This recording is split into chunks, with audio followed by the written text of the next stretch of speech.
Hello, gandang hapon. Anawangin Beach Resort. Yan po, meron po doon sa pangalan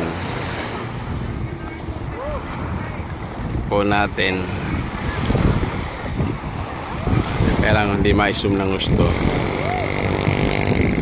Anawangin Beach Resort. Ayan po, at nag-enjoy po sila. At sa lugar na ito, hindi po siya mabato. Pinong buhangin ang Anawangin Beach. Hindi katulad sa aming pinuntahan doon sa kabila at sa dalawang island na pinuntahan namin. May mga coral, may mga coral. Dito, wala yan, no? Makinis siya. Ang Anawangin Beach. Makinis siya. At ganda, pinong-pino ang kanyang buhangin. Ayan, hindi siya white, medyo may pagka-black ng bagya.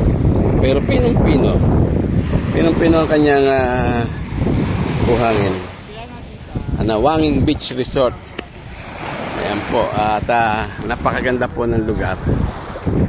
Wala pong rito, wala pang karsada para makapunta sa sakyan dito, kaya talagang ito nasusulok itong Anawangin Beach nito.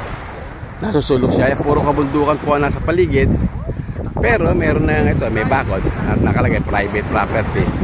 Ang lawak nung kanyang sinakot na bakod pero wala pang nakakarating na sasakyan dito na pang lupa, kundi puro dagat lang ang bangka, puro bangka lang nakakarating dito at nasusulok po ito at talagang sasadyain at hindi pwedeng puntahan ng mga kotse. Sabi nga nung bangkero, kung dito meron ng sasakyan na nakakapunta, mawawalan daw sila ng hanap buhay dahil sa bangka lang talaga ang nakakapunta rito sa Anawangin Beach nito. Okay, ayan po, at magandang hapon sa inyong lahat. Bye bye.